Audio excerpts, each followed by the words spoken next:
Erased Destiny. Chapter 12. Actor or Traitor. Just as Cyril was about to leave, Jargon returned from Belinda's tea party. The man stifled his irritation and tried to look like he was getting ready for sleep, which wasn't easy, considering the daytime attire and shoes on. Instead of locking himself in his bedroom as usual, the boy sat on a kitchen chair and stared at the lights coming from the harbor, glinting against the gray of the autumn evening. Aren't you tired? Don't you want to go to the bed? I am, but not in a pleasant way. How long can you get acquainted with girls between the ages of 7 and 12? I was tortured by their babbling, as if combing dolls was suddenly no longer enough for them. Why are they squealing so much? I'd go crazy if I had to listen to their yapping all the time. Good night, Dad. Cyril disappeared into his room and listened to Jargon's footsteps. The boy, however, did not want to sleep at all. Instead of lying down, he went out to the terrace. Leaning against the railing, he admired the harbor illuminated by lanterns. He promised himself that in the morning he would get up at the crack of dawn to avoid another outing with his mother and put on the work outfit he borrowed from Morton so that no one would recognize him. After waiting 10 minutes from the rustling of the sliding chair, Cyril slipped out the window with his travel bag thrown over his shoulder. The sand cushioned the jump from the floor and partially drowned out the sound of the landing, but not enough to escape Jargon's attention. The boy strained his gaze. It seemed to him that someone was sneaking into their house, so he returned to the kitchen and asked louder than usual. Dad, are you sleeping? I think I saw something suspicious. The lack of an answer made the boy open the door of the bedroom occupied by his parents. The sight of the empty bed sped up the beating of Jargon's heart. Without delay, the boy followed Cyril. He jumped out of the window and set off on clear tracks toward the coast. Morton sat in his boat moored to the pier and waited for his friend. He passed the time with a bottle of bitter vodka and a pipe full of weed. The night was clear, a bit chilly, but beautiful stars made it worth spending time outside. Cyril threw his bag on board and unmoored the boat. Anything left for me? No. You old drunkard. Fortunately, I have 2 more bottles. You are the most reliable person I have ever met, my dear friend. Perfect night for a small adventure, don't you agree? Sometimes I'm glad I never got married. Or even usually. Jargon reached the beach when the boat was a few dozen steps from dry land. Again, without thinking about what he was doing, Jargon kicked his shoes off his feet and ran toward the boat. Although he was floating on the surface of the water, the waves wet his pants and even the bottom of his shirt. Is this your kid?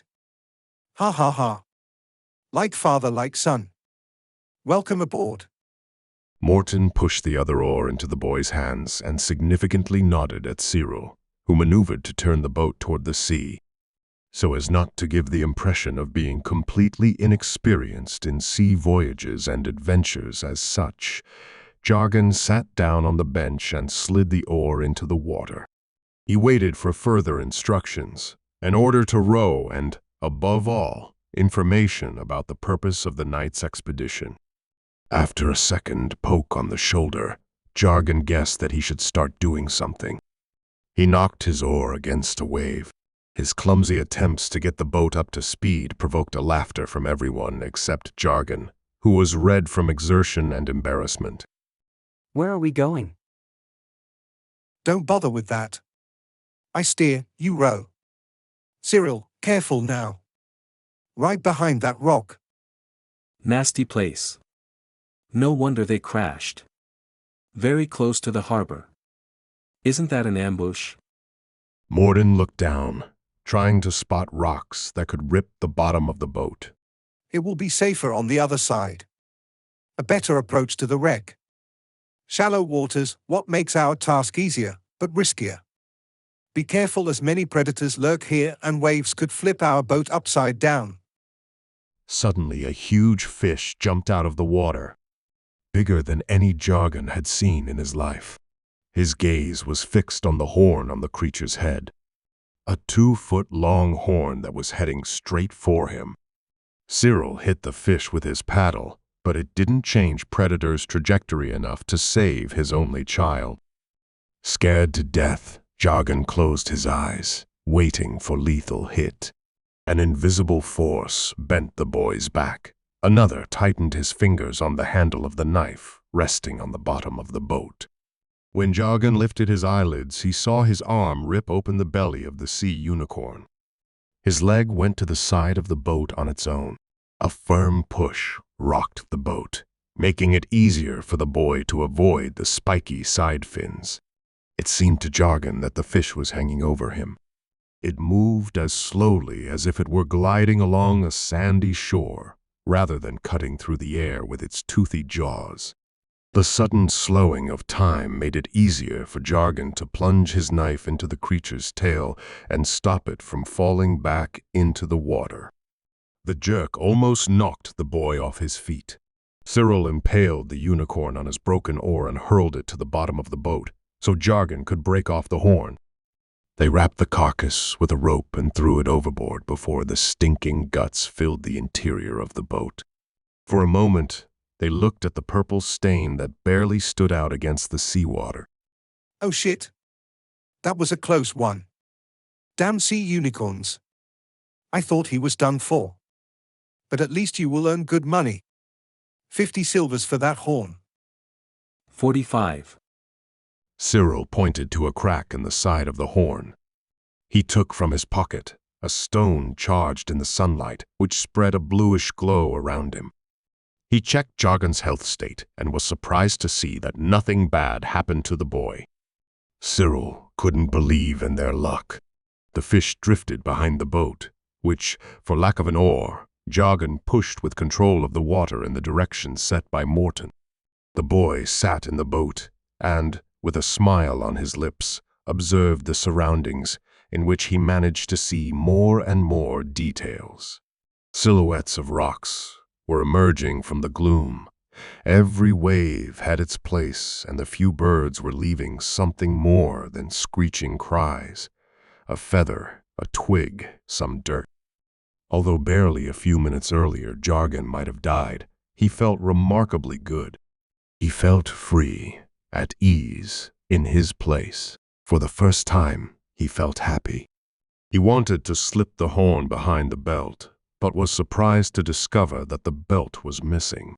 So, he cut a piece of string, wrapped it around his waist a few times, and secured his prey that way. He fumbled around in his pockets, looking for other essentials, a knife, pebbles, metal balls, thread, but he found nothing of the sort. It is the place. Are you ready? Dad, that shining stone won't do much good and will bring predators down on our necks.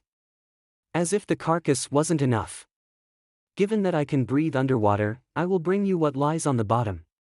As long as you finally tell me why we came here. A shipwreck has settled beneath us. Everything that lies down there is suitable for taking. Be careful.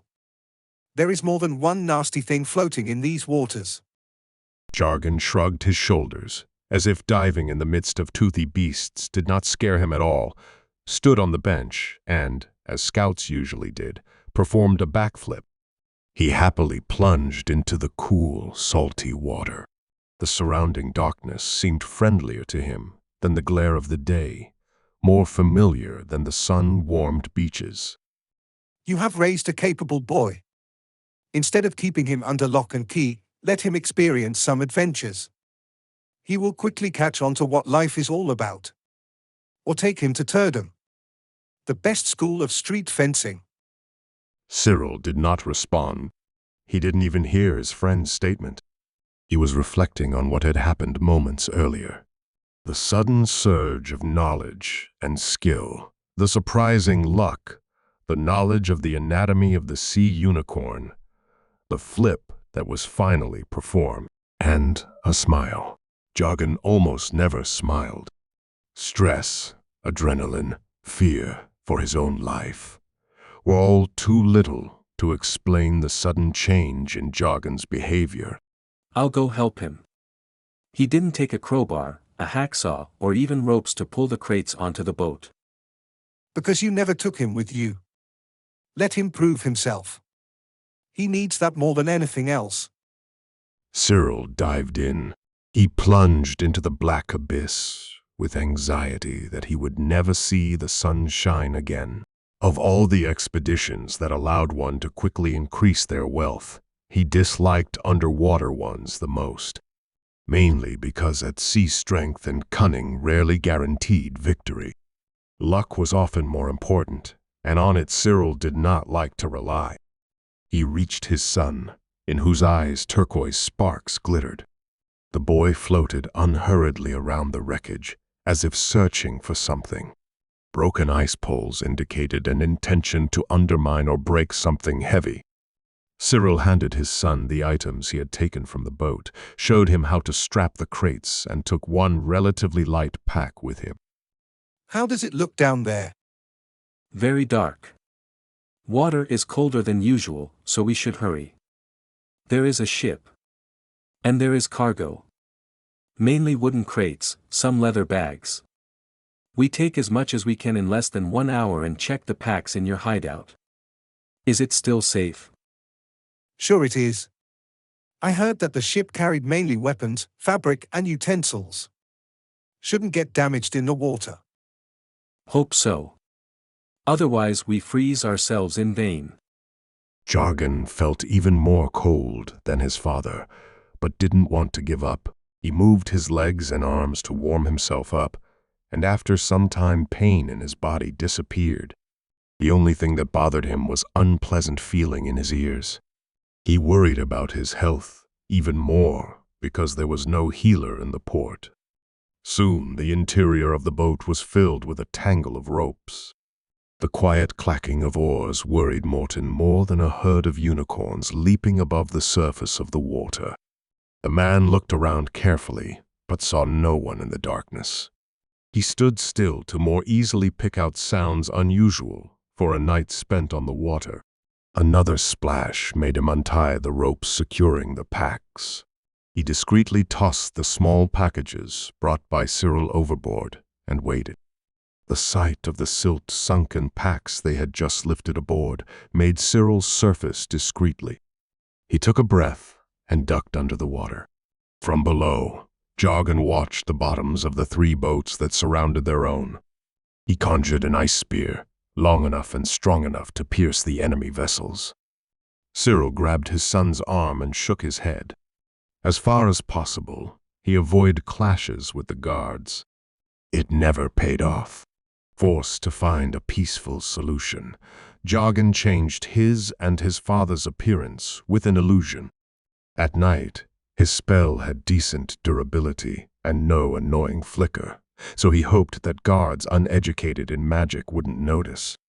He caught into an ice cage few fish feeding on the Dead Sea unicorn and put his finger to his lips. Cyril nodded his head. For the first time, he let his son take the initiative. With a smile on his lips, Jargon climbed aboard his boat and began a monologue in the language of the desert. What a night. First the sea unicorn chewed off our oars, now the bait escaped us. Fortunately, the men came to our rescue. It's difficult to get back to land without oars. Morton didn't understand much of the speech, but he guessed from Jargon's gestures that he was talking about the fight with the unicorn. Cyril emerged just after Jargon. Diving and holding his breath tired him out a lot, so he didn't pretend at all when he couldn't get into the boat with his own strength. Jargon pulled him in and immediately continued the story. Dad, look, someone reported our disappearance again. Do you happen to remember how to say in the official we collect marine specimens? Cyril grunted, coughed a few times, wiped the water off his face, and spoke in the language of the Crystal Palace. We are here. To fish. Bargains. Big fish.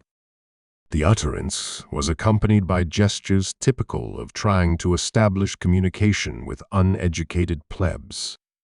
I'll talk to them. Where did you gentlemen come from? Finally someone to talk to. We asked this good, albeit unintelligent man to take us to a place where we could catch roseate octopus. So far we have encountered a sea unicorn, which is also a notable catch. Unfortunately, in a clash with the unicorn, we lost our oars. He pulled the rope, showing the sea creature's carcass drifting behind the boat. Young boy wearing a guard outfit congratulated them surviving such a fight. We live near the thorny plateau of Mere Date. We take a liking to sea hunting, which may be hard to understand considering that it rains twice a year in our homeland. Not hard at all. I am from the Raven Rock Gorge, and I appreciate the change of climate very much. Raven Rock. A barren place. The black soil is unsuitable for growing anything but cacti. It's a little better on the other side of the ravine. So you went out to hunt for octopus, right? And you were attacked by a unicorn? Cyril and Jargon nodded their heads. A sudden surge of knowledge about the geography, which Jargon had always found difficult, allowed the conversation to continue freely. Earlier we fished near the Crystal Palace. Beautiful cliffs, lots of greenery and a mild climate. It's not hard to find octopuses or bigtooths there, but we dreamed of a roseate octopus. Apparently, it swims only in the sea clefts and there is no shortage of them here after all. True, sometimes it gets caught up in fishing nets. The guide has misdirected you. The chasms are on the other side of the bay, definitely further from the shore. I think he misunderstood us. Will you help us ride to the port? Ride, I guess to sail? Jargon did not lose his animus, even for a moment. He smiled apologetically and whispered, Dad was born in Barrett Drum.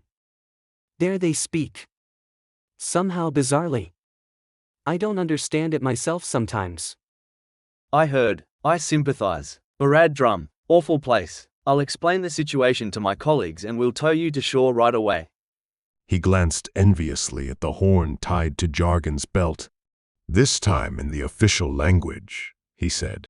Gentlemen came here to catch the roseate octopus. They hired a boat, a guide they couldn't get along with, and set sail. Here they were attacked by a sea unicorn, which broke their oars.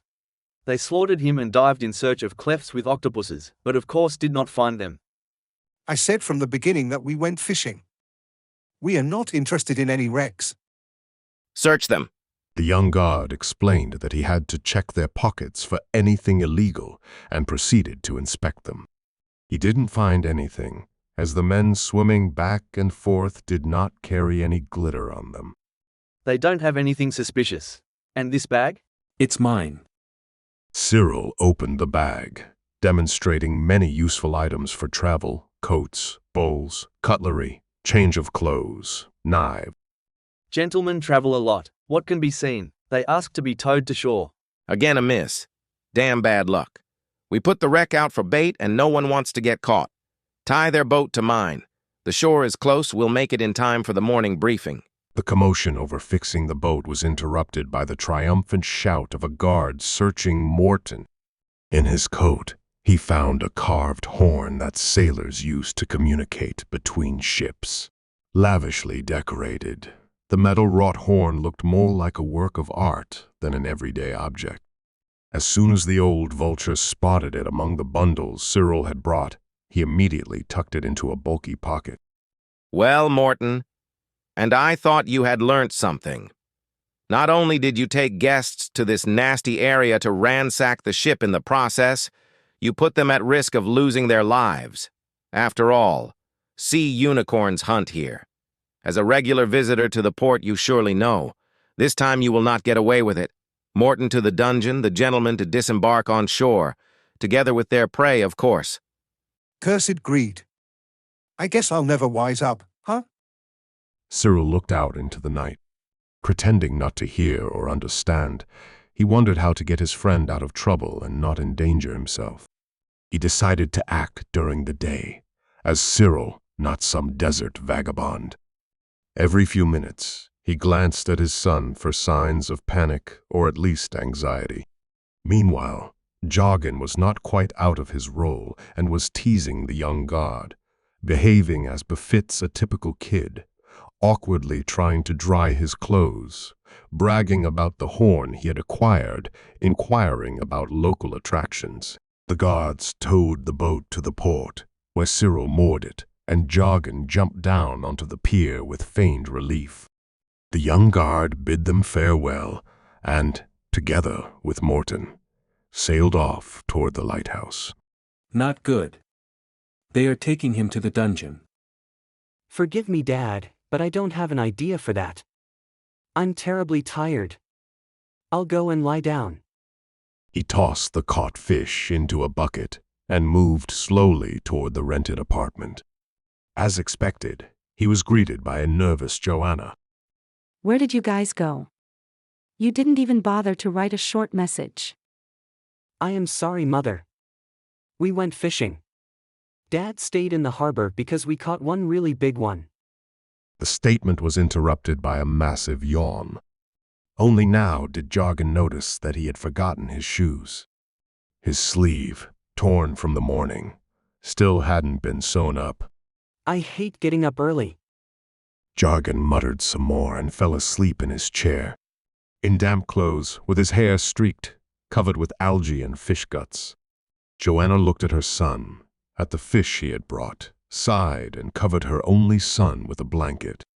She wiped his hair with a towel and quietly went outside. She sat under an umbrella to avoid getting burned by the first rays of the sun. She waited for her husband to return.